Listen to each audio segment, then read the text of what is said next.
Ce soir, on va aller donc dans la parole de Dieu et on va aller plus loin. Donc, dernièrement, on a vu la ville hors pair et on va continuer dans ce message donc concernant la ville de gloire qui nous a été préparée là-haut dans la gloire. Alors, si vous voulez bien, on va se lever pour lire la parole de Dieu. On va aller dans l'Apocalypse, le dernier livre de la Bible, le 66e livre de la Bible, et nous allons lire particulièrement donc au verset 5.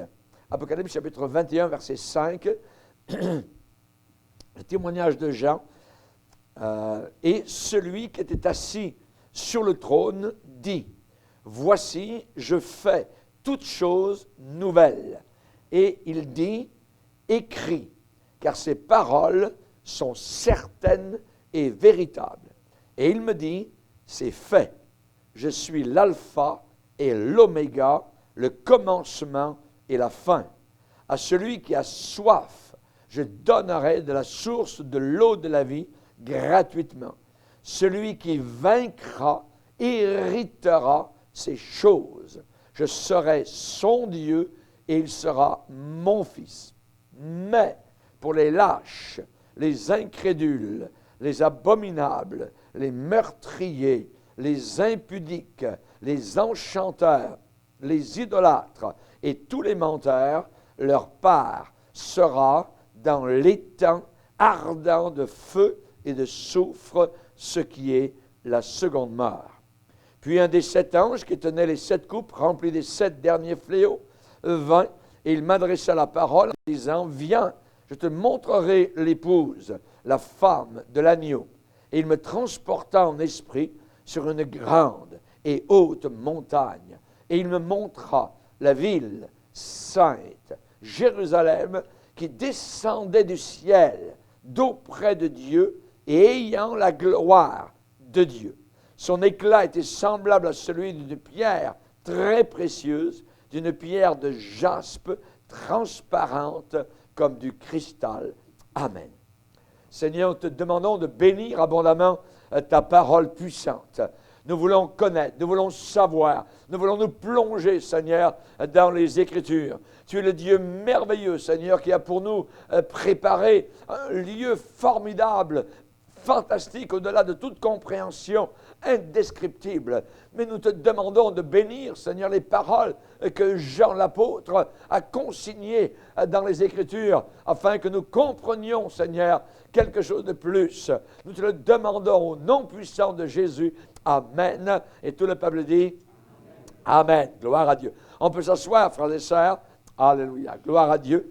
On a déjà vu dans différents messages précédents, alléluia, que lorsque nous verrons le Seigneur, ça sera une satisfaction totale, une joie euphorique, ça sera la plénitude d'un plaisir immense, alléluia, et évidemment nous serons rassasiés. Le Seigneur a dit, heureux ceux qui ont faim et soif de justice, ils seront rassasiés. Et dans ce jour-là, nous serons totalement, je dirais, rassasiés. Donc, particulièrement, on sait qu'il va y avoir des nouveaux cieux et une nouvelle terre, et il y a une ville sainte, particulièrement, qui est en train d'être préparée comme une épouse préparée pour le jour de son mariage. Donc, évidemment, tout nous parle de beauté, tout nous parle, évidemment, de choses très, très agréables.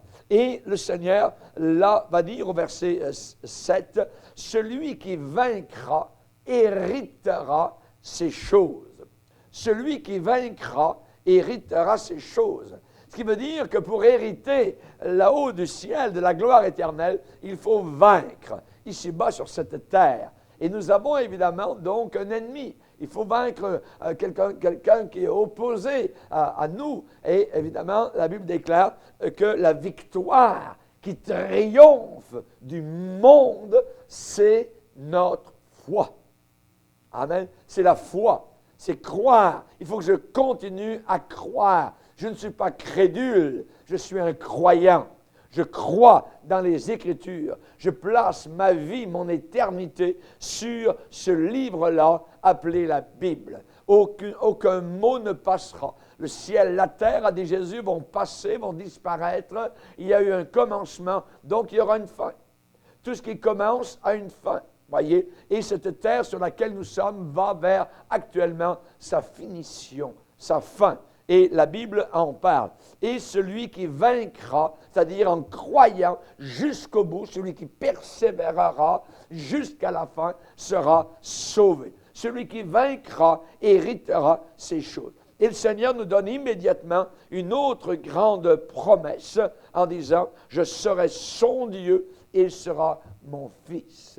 Évidemment, ma fille, si on est au féminin. Donc, je serai son Dieu et il sera mon fils. Ce qui veut dire que la totalité des nouveaux cieux, la totalité de la nouvelle terre, la totalité de la nouvelle Jérusalem, la totalité de tout ce qui va avec, ce qui est compris avec ce nouveau monde, sera à nous, sera nôtre.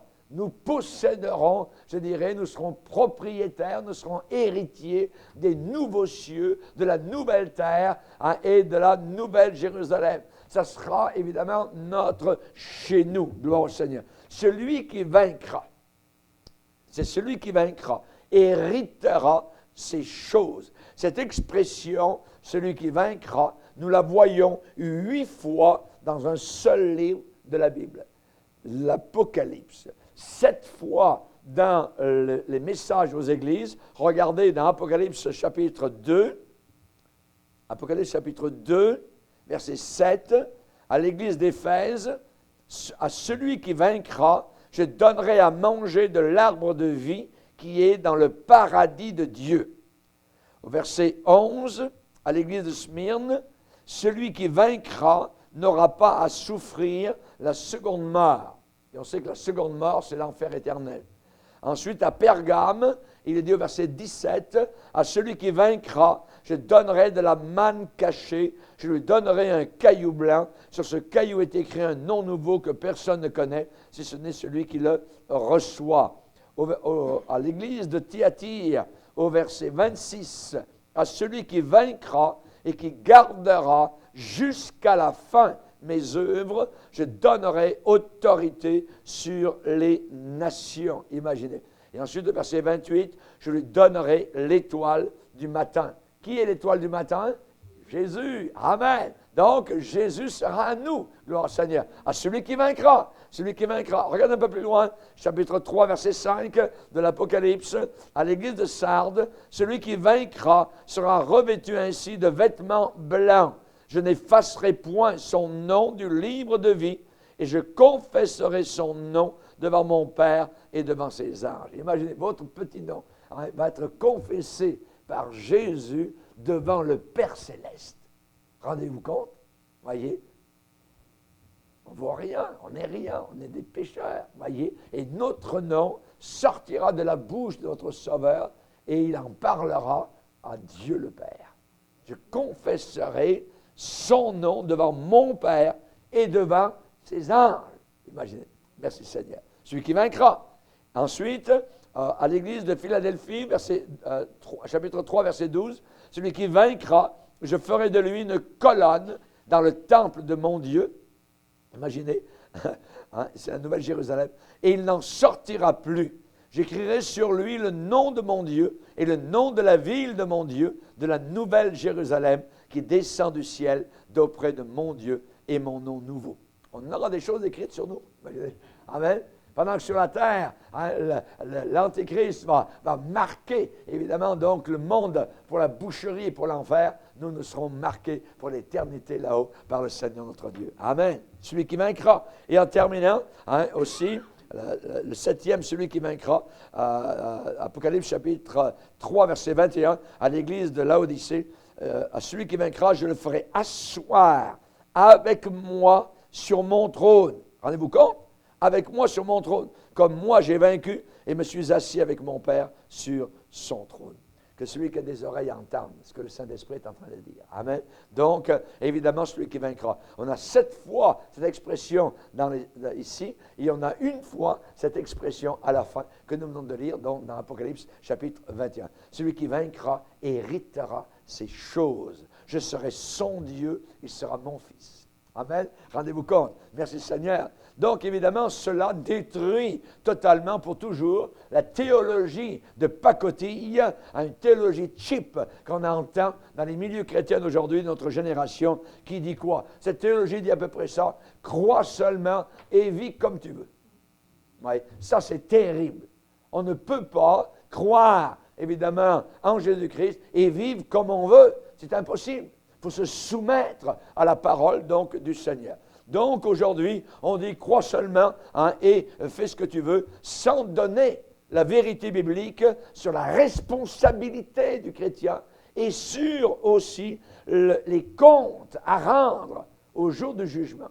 Il y a des comptes à rendre, nous, comme chrétiens. Nous ne passerons pas devant un trône de jugement pour savoir si on est sauvé ou pas. Non, c'est fait ça. Voyez, on est déjà passé de la mort à la vie. Mais on va passer devant le trône de jugement de Christ pour nos œuvres, pour ce qu'on a fait, pour évaluer notre vie chrétienne, ici-bas donc, sur cette terre. Et évidemment, on sait que quand aujourd'hui, dans certains milieux chrétiens, on leur enseigne à peu près ça, crois en Jésus, mais vis comme tu veux, il n'y a aucun problème, Jésus t'aime, ainsi de suite. Cette sorte de théologie de pacotille, de paille, je dirais, cela a causé un dommage irréparable à l'Église de Jésus-Christ. Et le jour de paye sera effroyable. Le jour de paye sera totalement effroyable et terrible pour ceux qui ont été imprudents et qui ont placé leur foi dans une telle théologie, donc de paille, de pacotille. N'oubliez pas, celui qui vaincra, seulement des vainqueurs hériteront la vie éternelle et Jésus-Christ a fait de notre victoire une œuvre merveilleuse de sa grâce et évidemment l'œuvre de sanctification. Sans la sanctification, personne ne verra le Seigneur. Voyez?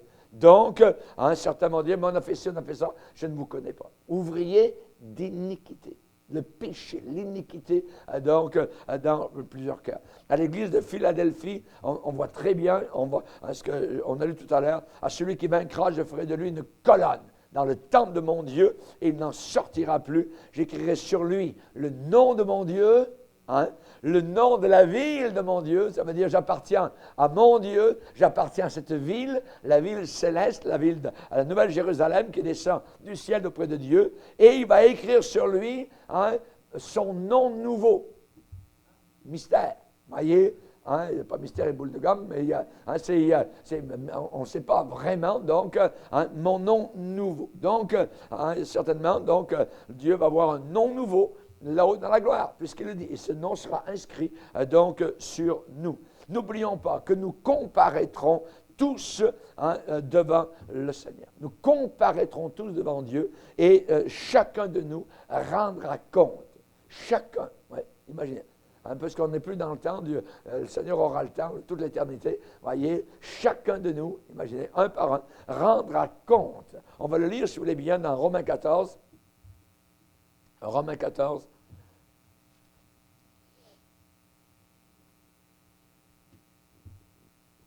Romains 14, verset 10, dit, mais toi, pourquoi juges-tu ton frère? Ou toi, pourquoi méprises-tu ton frère? Puisque nous comparaîtrons tous devant le tribunal de Dieu. Car il est écrit, je suis vivant, dit le Seigneur, tout genou fléchira devant moi, et toute langue donnera gloire à Dieu. Ainsi, chacun de nous rendra compte à Dieu pour les autres, pour lui-même, pour lui-même. Donc, ne nous jugeons donc plus les uns les autres. On voit que nous comparaîtrons tous devant le Seigneur. Donc, on devra rendre compte pour l'administration que nous avons eue, évidemment, de la vie chrétienne, de l'Évangile, ici-bas sur cette terre. On sait que dans l'Ecclésiaste, le verset bien connu, « Réjouis-toi dans ta jeunesse, jeune homme, livre ton cœur à la joie, mais sache que pour tout cela, Dieu t'appellera en jugement. » Dieu t'appellera en jugement. 2 Corinthiens 5, 10, il nous faut tous comparaître devant le tribunal de Jésus-Christ afin que chacun reçoive selon le bien ou selon le mal qu'il aura fait, étant dans son corps. Étant donc dans le véhicule que nous avons ici-bas sur cette terre, notre corps. Donc, il nous faut comparaître. Alors, celui qui vaincra héritera ces choses. Mais le problème, c'est que le Seigneur va dire, mais pour les lâches, les incrédules, les abominables, les meurtriers, ainsi de suite, ça va être totalement différent. Mais pour d'autres catégories de personnes, les vainqueurs d'un côté, les autres de l'autre côté. Voyez? C'est que le Seigneur séparera les brebis d'avec les boucs, livrées d'avec le bon grain, ainsi de suite. Maintenant, on voit que le Père lui-même, dans Apocalypse 21, montre clairement les résultats, je dirais, finaux, je dirais, à la fin d'une vie totalement insouciante, d'une vie négligente. Et tous les mots que nous avons ici, dans Apocalypse 21, verset 8, lâches, mais pour les lâches, les incrédules, les abominables, les meurtriers, les impudiques, les enchanteurs, les sorciers, les idolâtres, tous les menteurs, eh bien, tous ces mots-là, eh bien, décrivent, que c'est Dieu qui le dit lui-même, ces mots sont des mots de caractère. Des mots de caractère distinctif, voyez, sont des mots de caractère déterminant, voyez. Ce sont des attitudes de personnes, ce sont des spécificités caractérielles. Meurtriers, lâches, abominables, ça veut dire dépravés, des assassins, des impudiques, les magiciens. Donc, ce sont des mots de caractère, de comportement individuel. Ce sont des gens qui font ça ici-bas sur cette terre. Mais pour les lâches, voyez, donc évidemment, on sait que, et c'est cela qui va condamner littéralement ces personnes-là dans ce jour terrible, je dis plus que ça, horrible, voyez, où aucune excuse ne sera acceptée. Aucune excuse ne sera acceptée. Ouais, mais bouche fermée, voyez, bouche fermée. Les lâches. Les lâches, c'est qui? Les lâches, c'est les craintifs. Les craintifs. Comme Pilate. Pilate est un symbole de lâcheté. Il savait très bien que Jésus était la vérité, que Jésus était donc ce qu'il disait être. Il savait que c'était par jalousie, tout ça. Mais il a fait venir le fameux plat d'eau et il s'est lavé les mains. Et ça, on appelle ça des lâches. Voyez, Judas Iscariote était un lâche. Il est allé vendre pour quelques pièces d'argent son maître. Voyez. Donc, ce sont des gens qui sont là. Mais pour les lâches, donc, ça va en enfer, tout ça. Ceux qui connaissent la vérité. Vous savez, les gens qui en témoignent, ils connaissent l'Évangile. Ils connaissent l'Évangile. On leur parle de l'Évangile. Ils savent que ce que nous disons est vrai. Mais ils ne font pas de pas.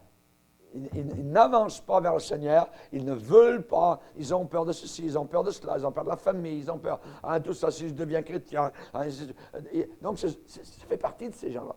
Voyez, les lâches, ils connaissent, mais ils ne font pas du tout le pas pour le salut. Donc, ces gens-là, ça va, la Bible dit, leur part sera dans l'étang ardent de feu et de soufre, ce qui est la seconde mort. Ouais, c'est terrible, c'est terrible. Donc, c'est l'enfer éternel. Donc, on a là une liste de personnes que l'on peut retrouver autant à l'intérieur de l'Église que dans le monde. Des gens qui peuvent être autant à l'intérieur de l'Église que dans le monde. Les craintifs, voyez, les incrédules. Il y a des églises qui sont remplies d'incrédules. Voyez, les incrédules, c'est des infidèles, c'est des inconstants. Voyez, Jésus a bien dit, allez prêcher dans le monde entier, prêcher la bonne nouvelle. Celui qui croira sera sauvé. Celui qui ne croira pas sera damné, condamné. Les abominables, c'est les dépravés sexuels. Dépravés, ouais, les incestueux, ceux qui vivent une vie sale, une vie malpropre, voyez, ça va en enfer. Les meurtriers, on parle ici des assassins, ceux qui tuent les autres, les avorteurs, voyez, et les avortés aussi, qui décident de tuer leur progéniture à l'intérieur de leur corps. Voyez, c'est des meurtriers, ça va en enfer. C'est un péché dont on doit se repentir, l'avortement. Voyez, les violeurs, à mort, ainsi de suite. Voyez, On serre une fille, on la tabasse, à moitié morte, on la viole, puis ensuite on continue à la tuer, c'est pas fini. Ouais. Tous ces gens-là descendent en enfer. Les impudiques, ce sont les prostituées, les adultères, les homosexuels, lesbiennes, vivre en concubinage, tout ça, ça descend en enfer. C'est la vérité. Et c'est Dieu le Père qui dit ça. Ici, dans Apocalypse 21, verset 8, les enchanteurs, ce sont les sorciers, les magiciens, les Harry Potter, tout ça, voyez. Tous ceux qui jouent dans ce domaine-là, eh bien, tous ceux qui sont adeptes de pratiques occultes, ça va en enfer. Il faut se le rappeler, voyez, c'est dans la Bible. C'est Dieu qui nous dit cela dans Apocalypse 21, verset 8. Les idolâtres, ça veut dire je peux croire en Dieu, mais j'ai quelque chose d'autre qui passe avant Dieu. Voyez, idolâtre. On ne peut pas mettre Dieu en deuxième.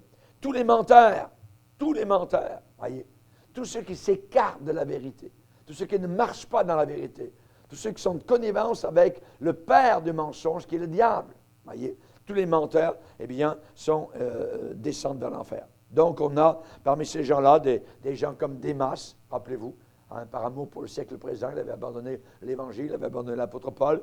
Hyménée, Philette aussi, sont détournés de la vérité. C'est détourner la vérité. Je peux être dans la vérité pendant un temps, je peux m'en détourner aussi à un moment donné. Je ne suis pas pris dans un étau, voyez. Je peux à n'importe quand me détourner. Donc on a ces deux hommes qui sont cités dans la parole d'Hyménée et Philette, sont détournés de la vérité. Donc c'est bon de se rappeler que le sang de Jésus-Christ ne couvre pas des péchés qui n'ont pas été confessés. Voyez, le sang de Jésus-Christ n'efface pas, n'enlève pas des péchés qui n'ont pas été délaissés. Pas du tout, voyez. Même si l'individu semble très pieux, très religieux, voyez. Donc, toute cette foule immense, voyez, de pécheurs, des millions, des milliards, voyez, de pécheurs qui sont craintifs, lâches, incrédules, infidèles, inconstants, dépravés, meurtriers, assassins, impudiques, adultères, homosexuels, lesbiennes, enchanteurs, sorciers, magiciens, idolâtres, tous les menteurs, tout ça, voyez, tous ceux qui se détournent de la vérité, tous ces gens-là descendent vers l'enfer éternel. Pas moi qui le dis, c'est écrit dans la Bible, voyez, depuis 2000 ans. Donc, cette foule immense de pécheurs vont passer l'éternité sans jamais aucune porte de sortie dans le lac de feu. Voyez? Et on sait que la Bible dit qu'à la fin des temps, il y aura beaucoup de gens qui vont se dire chrétiens, mais ils n'auront que l'apparence de la piété. Voyez? Ils se diront, c'est une prétention. Ils ne sont pas chrétiens, c'est des vrais païens. Il suffit de regarder leur vie. Je dis, vous regarderez les fruits. Regardez pas les paroles, regardez les fruits, comment ils vivent. Voyez? C'est là que vous voyez un arbre. Et c'est comme cela. Donc, seulement celui qui avoue ses péchés et qui les délaisse, très important, qui avoue, c'est vrai, et qui les délaisse, obtient miséricorde. Et nous avons tous, je dirais, donc fait passer par ce chemin-là, nous les chrétiens nés de nouveau, nous avons avoué au Seigneur, Seigneur, je suis un pécheur. Seigneur, je t'ai offensé, pas une fois, des milliers de fois, voyez, et Seigneur, te demande pardon. Viens dans mon cœur, accepte-moi, le fils prodigue venant vers son père, je ne suis plus digne de te rappeler ton fils, mais s'il te plaît, accueille-moi. Et le père, deux bras ouverts, amen. On a une image merveilleuse de l'amour de Dieu qui accueille donc le pécheur ou la pécheresse. Et là, pour continuer donc particulièrement dans notre texte, bien il y a un ange qui va faire une visite guidée à l'apôtre Jean de la Nouvelle Jérusalem, de la ville future, là-haut dans la gloire. Il me montrera la ville sainte. Il me montrera la ville sainte. C'est différent de Satan qui a montré à Jésus les gloires de ce monde. On sait qu'il est dit dans l'évangile de Luc et de Matthieu, chapitre 4, que le diable lui montrera en un instant toute la gloire de la terre, tout ça.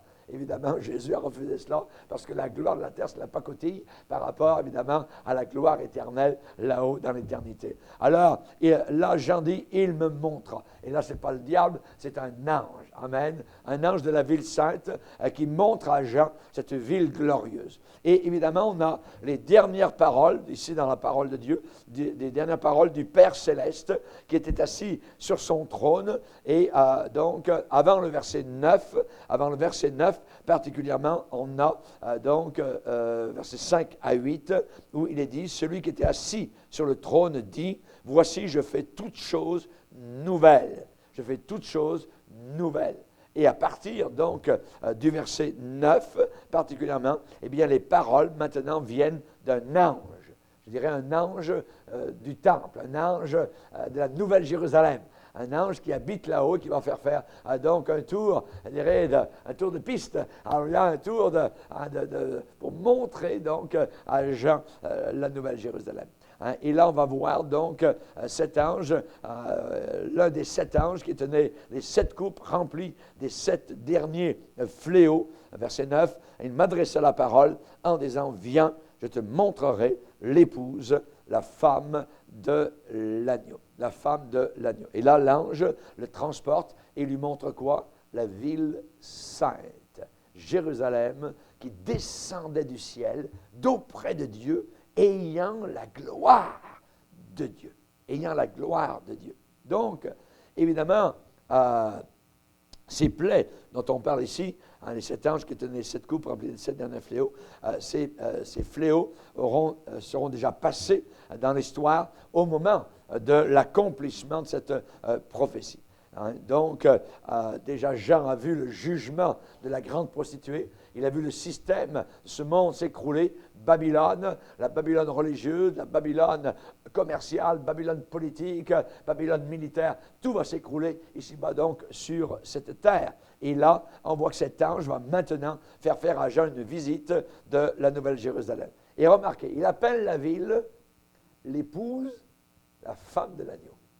Viens, je vais te montrer l'épouse, la femme de l'agneau. Et il lui montre quoi? La ville. Il lui montre la ville. Voyez? Donc, cet ange appelle la ville l'épouse, la femme de l'agneau. C'est un merveilleux langage. Un merveilleux langage. Pour décrire une ville qui va faire partie de notre habitation, car ce sera la chambre nuptiale éternelle. Nous allons vers un mariage, n'oubliez pas. Voyez? Et ce sera le lieu éternel de la résidence, de l'habitation de Christ et de sa reine. La reine du ciel, ce n'est pas Marie, voyez, c'est un mensonge inventé par l'Église catholique romaine. La reine du ciel, c'est l'Église de Jésus-Christ, les rachetés de toutes les nations, de toutes les couleurs, de toutes les extrémités de la terre, de tous les temps. Alors il y a de l'Ancien Testament, du Nouveau Testament, qui ont mis leur confiance totalement donc, dans le Messie Jésus-Christ. Merci Seigneur. Et dans le psaume 45, il y a déjà une petite description ici qui est merveilleuse. Psaume 45, il est dit ici, au verset 8, psaume 45, verset 8, tu aimes la justice, donc c'est adressé, c'est le Père qui parle au Fils, tu aimes la justice et tu hais la méchanceté. C'est pourquoi, ô Dieu, ton Dieu, Jésus est divin, il est à la même hauteur que le Père, voyez, ô Dieu, ton Dieu, c'est pourquoi, ô Dieu, Jésus-Christ, ton Dieu, Dieu le Père, t'a oint d'une huile de joie par privilège sur tes collègues. La myrrhe, l'aloès et la casse parfument tous tes vêtements. Ça va sentir bon. Dans les palais d'ivoire, les instruments à cordes te réjouissent. Des filles de rois sont parmi tes bien-aimés. La reine, alléluia, l'Église de Christ, la reine est à ta droite, parée d'or d'Ophir. Écoute ma fille, vois, prête l'oreille, oublie ton peuple et la maison de ton père. Le roi porte ses désirs sur ta beauté. Puisqu'il est ton Seigneur, rends-lui tes hommages. Et avec des présents, la fille de Tyr et les plus riches du peuple rechercheront ta faveur. Toute resplendissante est la fille du roi, la reine, dans l'intérieur du palais. Elle porte un vêtement tissé d'or. Elle est présentée au roi, vêtue de ses habits brodés. Amen. C'est l'Église de Christ. C'est le jour, évidemment, des noces de l'agneau. Nous arriverons là-haut dans la gloire éternelle. Je ne sais pas comment ça va se faire. C'est un langage spirituel, évidemment, donc, mais nous serons donc présentés, évidemment, devant les anges, les archanges, devant le Père. Alors, le Père va donner l'Église au Fils. Le Père va donner l'Église au Fils. Nous sommes sa récompense pour les blessures de la croix, pour le sang qui a coulé, pour l'amour qui a été démontré, qui est sorti par toutes les pores de sa peau. Alléluia. Merci Seigneur. Chers amis, ça va être merveilleux. Et cette ville, là-haut dans la gloire, a été créée pour être tellement personnelle, tellement exclusive, individuelle, totalement particulière, intime, spéciale, parfaite en splendeur, que la ville et l'épouse sont appelés comme étant une même entité. Voyez, viens, je te montrerai l'épouse. Il me montrera la ville. Amen. C'est chez nous. La ville, c'est chez nous. Voyez, quand on dit dans le langage, Paris va appeler demain. Paris va appeler demain. Ça veut dire, quelqu'un de Paris va nous appeler. Mais généralement, on dit la ville. Voyez, Montréal n'a pas encore répondu. Voyez, ça veut dire ceux qui sont supposés répondre de Montréal n'ont pas encore répondu. Et ici, c'est la même chose. Voyez, nous allons devenir la ville. Alors, nous allons habiter dans cette ville, mais nous serons la ville, nous composerons, je dirais, les éléments de vie de cette ville glorieuse et personnelle. Ce sont des choses merveilleuses que l'œil n'a pas vues. Ce sont des choses que l'oreille n'a pas entendues. Des choses qui ne sont pas montées au cœur de l'homme, mais des choses que Dieu a préparées pour ceux qui l'aiment. Pour ceux qui l'aiment. Merci Seigneur. Amen. Alléluia. Il me transporta en esprit sur une grande et haute montagne. Vous savez, la chair et le sang ne peuvent pas supporter la gloire de Dieu, la gloire transcendante de Dieu. On exploserait, voyez. C'est à peu près comme arriver à côté du soleil avec une petite caméra, voyez. Ouf, ça va exploser, il n'y a plus de caméra, c'est terminé, c'est trop gros, c'est trop fort, c'est trop chaud, c'est trop lumineux, voyez. Et devant la présence de Dieu, imaginez, on ne peut pas se présenter avec un corps comme nous avons. On va mourir. Voyez, on ne peut pas. Donc, Dieu va nous donner un nouveau corps. Un nouveau corps. La chair et le sang ne peuvent pas supporter la gloire transcendante de Dieu. Amen. Que représente cette ville créée par Dieu. N'oubliez pas, c'est lui qui est l'architecte et le constructeur. Hein? On ne parle pas ici seulement d'art, de joyaux, de diamants, de pierres précieuses ou de perles. Voyez, on parle de gloire. De gloire. Il est dit que cette ville, elle descend auprès de Dieu, ayant la gloire de Dieu, enveloppée de la gloire de Dieu. Je te dis que si tu crois, tu verras la gloire de Dieu. Tu verras la gloire de Dieu. Merci Seigneur. Amen. Cette ville est appelée sainte. Est appelée sainte. Ici-bas, sur cette terre, on appelle Rome, la ville sainte. Bon, voyez. Voyez, on appelle la Mecque, la ville sainte. Voyez, hein, les bouddhistes ont leur ville, ainsi de suite. Les hindous, non. Il y a une seule ville sainte, voyez, c'est la nouvelle Jérusalem, qui descend auprès de Dieu. Elle est à part. On n'a pas vu de ville comme cela encore ici-bas sur cette terre. Voyez, il me montra la ville sainte, hein, Jérusalem, qui descendait du ciel d'auprès de Dieu, ayant la gloire de Dieu. Pourquoi elle est sainte? Pourquoi elle est appelée sainte, cette ville-là? Il aurait pu dire, hein, il me montra la ville, Jérusalem, qui descendait du ciel d'auprès de Dieu. Non, la ville sainte. Voyez, la ville à part, la ville différente. Hein. Donc, on voit, parce que Dieu y est présent dans cette ville. Dieu est présent dans cette ville. Il se plaît dans cette ville-là, dans chaque pouce, dans chaque centimètre carré, centimètre cube. Voyez, cette ville puissante, massive, dominante. Voyez, il est là. Gloire au Seigneur. Je vis descendre la ville sainte. En réalité, cette ville est un temple. Dieu habite à l'intérieur. Dieu est là à l'intérieur. Voyez, cette ville est remplie à ras-bord de la présence même de Dieu. On ne pourra jamais, dans le ciel, dire « Ah ben, là, je ne sens plus la présence de Dieu. » Vous la sentirez tout le temps. Nous serons toujours dans la présence même de Dieu. Vous vous rendez compte, des fois, on ressent la présence de Dieu de façon merveilleuse. On aimerait toujours avoir ce sentiment-là. Là-haut, ça sera tout le temps. Et je dirais, bien plus fort, bien plus puissant, sous une forme encore bien plus grandiose. Merci Seigneur. Ah, donc, cette ville, elle est vue en train de descendre. Le ciel, c'est toujours en haut, et l'enfer, c'est toujours en bas. Elle descend du ciel. Je vis descendre du ciel. Cette ville préparée comme une épouse qui s'est parée, qui s'est ornée pour son époux. Donc, se pourrait-il qu'actuellement, elle soit déjà en train de descendre, de s'en venir? Voyez? On peut toujours se poser la question. Voyez? On peut se poser la question. Voyez? Cette ville est un grand temple de sa gloire, un grand temple de sa lumière. Elle brille, elle resplendit de gloire. Elle éclate de la splendeur, Shekinah, la gloire du Dieu Tout-Puissant. Cette brillance, cet éclat, voyez, va éclairer l'univers entier pour toute l'éternité. Parce que Dieu y habite et il est lumière.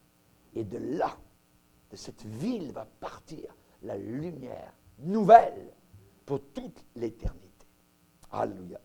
Je répète, la brillance, l'éclat de cette ville éclairera l'univers entier. Il n'y en aura pas besoin de lumière additionnelle. Jamais. Voyez. Son éclat était semblable, dis gens, à celui d'une pierre très précieuse. Imaginez une pierre immense, voyez, très précieuse, qui descend d'en haut, qui illumine l'univers. Et Dieu est à l'intérieur. La présence même de Dieu est là. Il va dire que ce qu'il a pu voir, la meilleure manière qu'il a pu expliquer, il dit d'une pierre de jaspe transparente comme du cristal. Et nous avons la description de la ville, du verset 15 au verset 21. Et sans contredire, j'aimerais vous dire, cette ville, elle est hors pair, du jamais vu. Donc il est convenable que ce soit un ange du temple céleste qui a été choisi pour mesurer la ville, pour mesurer les portes de la ville, pour mesurer les murailles de la ville. Donc pour montrer à Jean, évidemment, le merveilleux panorama de la ville de Dieu, qui sera évidemment donné à l'épouse de Jésus-Christ. C'est notre héritage. Étant l'un des 7 anges du temple, évidemment, cet ange-là connaissait chaque détail de ce nouveau temple. Cette ville, Nouvelle-Jérusalem, je le répète, est un temple en elle-même. Voyez, certains ont pensé que les chrétiens, on serait sur des petits nuages, voyez, avec une petite harpe, tout ça, puis là, on s'ennuierait au bout d'un certain temps, puis il n'y a jamais de la vie. On s'en va vers du dur, vers du solide. Alors, on s'en va vers des rues, vers des maisons, on s'en va vers de la campagne, on s'en va vers de la joie, on s'en va vers la présence de Dieu, on s'en va vers un monde de gloire. Alors, il y a beaucoup de maisons dans la maison de mon Père. Voyez, et si cela n'était pas, je vous l'aurais dit, a dit Jésus. Jésus connaissait très bien ce qu'il savait, ce qu'il disait. Merci Seigneur. Donc, c'est le cadeau du Seigneur pour l'épouse du Fils. Merci Seigneur. Donc, cette description est seulement une explication terrestre d'une cité qu'on peut nommer indescriptible. Elle est indescriptible, voyez, mais on a les mots qui sont inscrits là par Saint-Esprit pour ce qu'on a besoin de savoir, nous, sur la terre. Voyez, celui qui me parlait avait pour mesure un roseau d'or, afin de mesurer la ville, les portes et la muraille. Voyez, donc on voit que la forme de la ville est une ville en forme de carré. Forme de carré. Verset 16, la ville avait la forme d'un carré, sa longueur était égale à sa largeur, et il mesura la ville avec un roseau et trouva 12 000 stades, environ 2400 kilomètres. Voyez? Donc, d'ici à peu près à la Floride environ. Imaginez une ville d'un seul bloc, dans sa longueur, dans sa largeur et dans sa hauteur, et entourée, voyez, par une haute et grande muraille de jaspe transparente comme du cristal. Pensez, réfléchissez. 2400 km, long, large et haut. La plus haute montagne que nous avons ici-bas sur Terre, voyez, c'est le mont Everest, qui fait environ 10 km de hauteur. 10. Seulement 10. Là, on parle de 2400 km de hauteur. Voyez? L'Everest, ça va être une taupinière. Voyez? À côté de la ville puissante que Dieu lui-même, notre Dieu, celui que nous adorons, que nous bénissons, que nous a sauvés, qui s'est révélé, a préparé pour chacun d'entre nous. Merci Seigneur. La plus haute montagne de l'Amérique, c'est le mont McKinley. Vous voyez? Il a seulement, le pauvre mont, 6700 mètres de hauteur. En France, il y a le mont Blanc qui a 4807 mètres de hauteur. C'est tout. On parle de 2400 km de hauteur. Une ville. Une ville. Vous voyez? C'est énorme. On parle ici d'une ville tellement massive et haute que nos esprits ont de la peine à imaginer cette grandeur-là. La ville de la Nouvelle-Jérusalem, environ 2400 km de hauteur, donc, et sur chaque côté aussi 2400. Les murailles de la ville ont 75 mètres tout autour. Ouais, 75 mètres. C'est un petit rebord. Voyez. Un petit rebord. Hein. On a notre frère Christian hein, qui est un bâtisseur de maison. Lui, 75 mètres de hauteur pour la muraille. Voyez. Et cette muraille, ce n'est pas pour garder hein, les enfants du Seigneur à l'intérieur. Voyez. Pas du tout. Pas du tout. Voyez. Et on sait particulièrement donc qu'il y aura des entrées et des sorties, et ainsi de suite. Donc, aujourd'hui, il n'y a rien de plus beau si vous allez à Jérusalem. La Jérusalem actuelle en Israël, vous voyez, les murailles actuelles, il y a des murailles autour de Jérusalem aujourd'hui, et elles sont vraiment belles. Lorsque le soleil couchant donc frappe dessus et la nuit elles sont éclairées, donc ils ont mis c'est magnifique à voir, voyez. Mais les murailles de la Nouvelle Jérusalem sont faites premièrement de pierre de jaspe, voyez, de pierre de jaspe. Et le jaspe, c'est un vert sombre, semi-translucide, de forme opaque, comme la pierre précieuse, la calcédoine, avec du jaune à l'intérieur et du rouge. Voyez?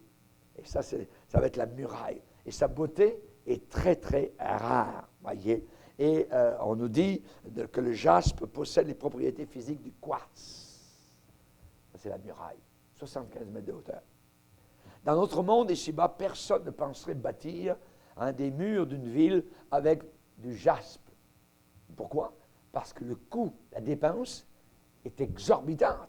Voyez? Même pour un milliardaire, jamais quelqu'un pourrait faire une chose semblable. Même la personne la plus riche de la terre, voyez? Mais ça ne l'est pas pour notre Père. Ça ne l'est pas pour notre Père. Toute la structure formant la muraille sur ces 12 niveaux, voyez, seront de jaspe et d'or pur. Il semble que toute la forme extérieure de ces murs, c'est en jaspe. Et il semble que la forme intérieure des murs est en or pur. De l'or pur, voyez. Verset 18, la muraille était construite en jaspe et la ville était d'or pur, semblable à du verre pur. Ça veut dire qu'on pourra voir au travers du mur. Voyez, on pourra voir au travers, translucide, imaginez.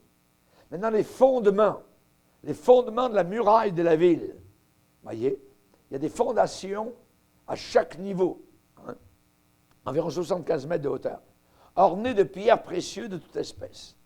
Alors, le premier fondement, c'est de jaspe, voyez, de jaspe. Donc, je vous ai dit, donc, couleurs vives mêlées entre elles, du rouge, du vert et du jaune. Voyez, c'est coloré. Hein? Deuxième niveau sera orné de saphir. Le saphir, c'est bleu ciel. Bleu ciel, voyez. Le troisième niveau de calcédoine. Ça peut être n'importe quelle couleur de l'arc-en-ciel. Ça peut être du bleu pâle, ça peut être du jaune au brun ou même du gris ou du rouge orangé. Voyez. Le 4e niveau de la fondation, orné d'émeraudes. Ah, les plus belles émeraudes, c'est du vert, couleur verte. Voyez, de très grande valeur. Hein. Et évidemment, on sait que le plus gros diamant du monde se trouve actuellement en Angleterre, à la Tour de Londres. Voyez, il a été découvert en 1905 en Afrique du Sud, au Transvaal.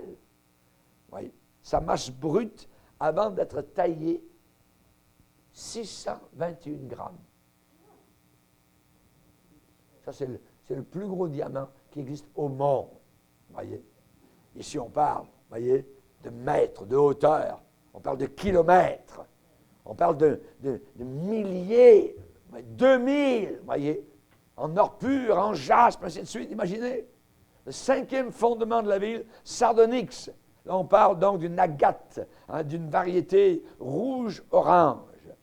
On parle de sardoine, une variété de rouge extrêmement beau, hautement raffiné.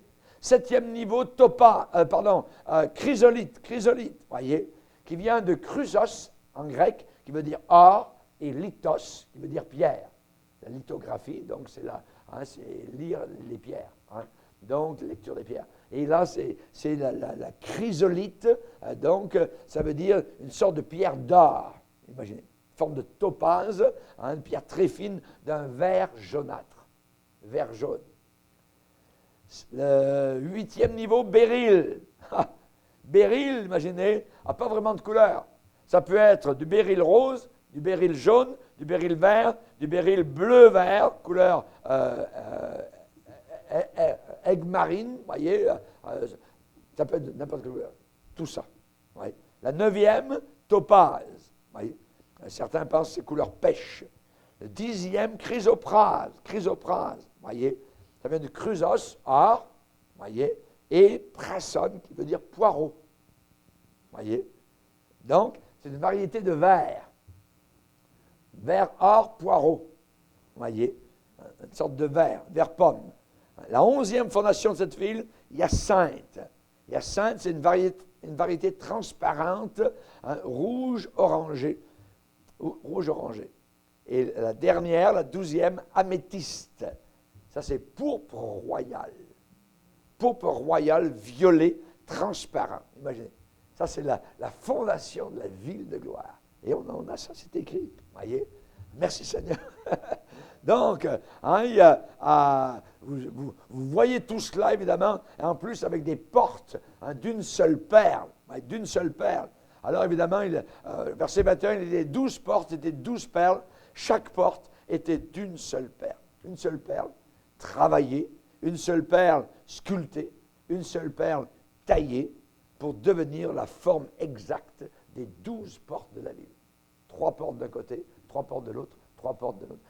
12 portes, imaginez. Donc, la question, est-ce que chaque porte sera de la hauteur de la ville? On ne sait pas. Ça se peut. On ne sait pas. Ça veut dire une perle de 2400 km de hauteur. Une porte qui ouvre dans la ville et que l'on voit au travers. Vous voyez? On ne le sait pas. On ne le sait pas. On n'a jamais vu ça. Mais Dieu est Dieu. Nous sommes des hommes. Voyez?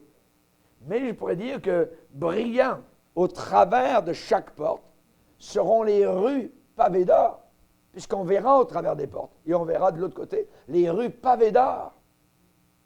Puis c'est de l'or transparent comme du cristal. Imaginez, voyez? C'est dur d'imaginer. C'est dur d'imaginer la beauté, évidemment, cette ville-là, et même des portes, parce qu'il y en aura 12, faites d'une seule et unique perle, placées, disposées donc sur les murs de cette ville. Alors cette ville, évidemment, va refléter le chef-d'œuvre créatif, évidemment, donc, de notre Dieu, plein d'amour pour son épouse éternelle. Il va nous en mettre plein la vue et pour longtemps. Voyez, ça va être les hauts, les A, voyez, là-haut dans la gloire en arrivant. Voyez. Maintenant, pas de temple dans la ville, pas d'église dans la ville. Pourtant, c'est Dieu. On parle de Dieu, voyez. Et nous, sur la terre, on est habitués, donc, église, rassemblement, ainsi de suite, temple. Il n'y a pas de temple là-haut. Regardez verset 22 Je ne vis pas de temple dans la ville, car le Seigneur de Dieu Tout-Puissant est son temple, ainsi que l'agneau. Donc voilà une ville magnifique, la Nouvelle Jérusalem, située au centre, je dirais, du nouveau ciel et de la nouvelle terre. Et la ville même est appelée tabernacle de Dieu avec les hommes. Le tabernacle de Dieu avec les hommes. Chapitre 21, verset 3. Elle est appelée aussi la ville sainte. 21, verset 10. Elle est appelée aussi la femme de l'agneau. 21, verset 9. Rendez-vous compte l'importance que Dieu nous porte. Voyez? Ensuite, chapitre 21, verset 2, une épouse. La ville est appelée une épouse qui s'est parée, donc ornée pour son époux. Donc, pas besoin d'avoir un temple, séparé de la ville, à part de la ville. Voyez, la ville entière est une image de la gloire du Père et de la gloire de l'agneau. Voyez la splendeur du Père et du Fils dans toute la majesté de cette grande ville, sa richesse grandiose. Le Père et le Fils seront pour l'éternité le centre de l'adoration. Nous allons vouloir les adorer. Le Père et le Fils. Alléluia. On va vouloir adorer Jésus. Alléluia. On va vouloir adorer le Père. Merci Seigneur. La gloire de Dieu, Shekinah, sera présente partout dans ce nouveau monde. Voyez, puisqu'aucun péché n'entrera. Aucun péché n'entrera dans ce nouveau monde. La divinité éternelle de notre Dieu et l'adoration se centreront donc sur le Père et le Fils. Et ça va faire en sorte que toute autre chose sera totalement secondaire. Sera totalement secondaire et sans grande importance. Cette ville sera tellement remplie de Dieu que tout va devenir adoration, tout va devenir louange. On va louer le Seigneur. La gloire du Créateur, la gloire du Rédempteur va la remplir tellement dans toute sa totalité. La présence de Dieu sera là. Notre Dieu et notre Christ deviendront l'essence même du temple. Et en terminant, plus besoin de soleil et de lune pour l'éclairer. Plus besoin de soleil et de lune pour l'éclairer. On est tellement habitué à la terre qui tourne, le soleil qui se couche, à la lune qui arrive, ainsi de suite. Là-haut, on n'aura plus besoin. Ce sera une lumière éternelle. Une lumière éternelle. Voyez, ça sera merveilleux. Peut-être que, je ne sais pas, si le Seigneur permettra dans nos maisons que nous aurons, peut-être qu'il y a une chambre pour se reposer le soir, peut-être que la lumière va diminuer un petit peu, l'éclat pour se reposer un peu. Je ne sais pas, mais on ne sera jamais fatigué. On sera jamais fatigué. Y aura-t-il même des lits? Voyez, je ne sais pas. Voyez, mais une chose, qu'on est certain, plus de soleil, la planète soleil n'existera plus, et la lune pour l'éclairer. Et on sait que le soleil et la lune ont été créés et ne seront plus au service donc du grand univers de Dieu. Ils auront servi en leur temps. La ville n'a besoin ni du soleil ni de la lune pour l'éclairer parce que la gloire de Dieu l'éclaire. C'est la gloire de Dieu qui va remplacer les astres qui illuminent actuellement la planète Terre. Donc maintenant, la lumière de Dieu, je dirais à ce moment-là, là-haut dans le ciel, quand nous y serons, bien la lumière de Dieu ne sera plus couverte, elle ne sera plus abritée, réduite, voilée, ombragée, tout ça. Non. Sur terre, actuellement, on voit notre Père et le Seigneur au moyen d'un miroir, d'une manière obscure. Mais là-haut dans le ciel, à ce moment-là, quand toute l'obscurité aura disparu, sera partie, la lumière brillera totalement de tout son éclat, de toute sa splendeur. Rappelez-vous l'apôtre Paul, quand il s'appelait encore Saul de Tarse, il a vu cette lumière venant du ciel. Une lumière venant du ciel qui resplendit autour de lui. Et plus tard, dans son témoignage, il va dire, cette lumière, eh bien, son éclat surpassait celui du soleil. Surpassait celui du soleil. Voyez. Et plus tard, il va dire, n'ai-je pas vu notre Seigneur? Jean, dans l'Apocalypse, va voir Jésus ressuscité. Il va dire, le visage de Jésus était comme le soleil quand il brille dans sa force. C'est les pauvres mots terrestres que nous avons comme humains pour décrire quelque chose d'indescriptible. C'est quelque chose de formidable et de merveilleux. Amen. Un monde où ce n'est que la gloire de Dieu qui éclaire, ça semble un rêve. Et comment ça peut se faire? Comment ça peut se faire? Voyez? Mais ça va très, très vite devenir une réalité. Une réalité. Pourquoi? Il est dit, verset 23, parce que l'agneau est son flambeau et sa lumière. L'agneau. Voilà un rappel, voyez, ce nom d'agneau nous sera rappelé pour l'éternité. Et agneau, qui dit agneau, dit croix de Golgotha. Voyez, qui dit calvaire. Pour toute l'éternité, on se rappellera de l'immense sacrifice que Jésus a fait pour nous, pour qu'on soit là en sa présence pour toujours. Amen. L'agneau. Alléluia. Gloire au Seigneur. Nous, on est appelés la femme de l'agneau. De l'agneau. Amen. Je vis un agneau comme immolé. Alléluia. À l'agneau soit la gloire. Ça nous parle évidemment donc de tout ce qui entoure le calvaire, tout ce qui entoure la croix, ce sacrifice, le sang qui a coulé. C'est merveilleux. Amen. Et nous bénirons le Seigneur pour toute l'éternité. Il faut comprendre, cette ville, c'est la récompense éternelle de l'épouse. Amen.